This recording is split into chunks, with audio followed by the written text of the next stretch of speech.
Trois-Rivières, justement, on va rester en Mauricie. Trois-Rivières recevait l'AS Laval. Alors, les Trois-Rivières a ouvert le score suite à ce corner avec cette partie de billard, mais une belle lucarne d'André Thériault pour l'ouverture du score. Alors, on jouait à presque la demi-heure de jeu.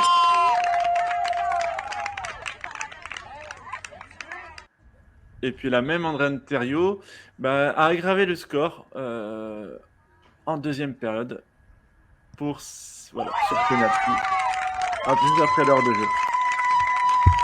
Donc Trois-Rivières reste dans le peloton de tête en triple A féminin. Excusez-moi, parce que je parle en même temps, je gère la régie en même temps, c'est pour ça.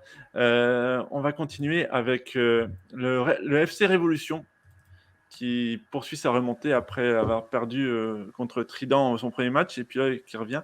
Là, c'est un peu loin, excusez-moi, j'étais un peu loin. Alors, le Pierrefonds touche le poteau sur cette première action.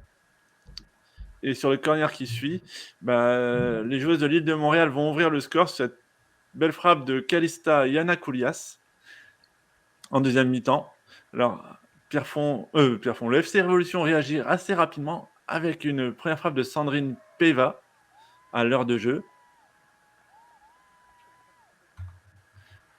Et puis il va même prendre l'avantage sur ce petit ballon de Yirlendi Gamboa.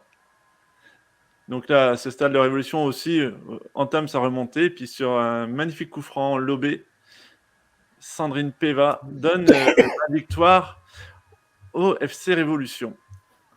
Je pense justement à la mi-temps, on a pu s'organiser, donc s'ajuster par rapport à l'adversaire.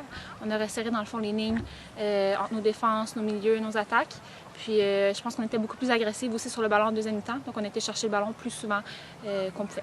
C'est ma première prise en main avec l'équipe après seulement 2 entraînements. Des joueuses de caractère, on prend un but, elles n'ont jamais lâché, ça finit 3-1. On n'a pas baissé les bras, des bosseuses, des vraies travailleuses. Très très satisfait du groupe. La mentalité est là, elles ont du plaisir sur le jeu, mais surtout du caractère. Moi, c'est le mot que je retiens là du match, c'est le caractère. Puis là, les messieurs, là, je vais toucher un sujet qui fâche. Je suis vraiment désolé, les gars. Mais hier, non, c'était samedi, le Mistral s'est imposé contre les Chevaliers de Notre-Dame-du-Mont-Carmel. On a les images, André, oui. Avec une ouverture de score de Brian Niali.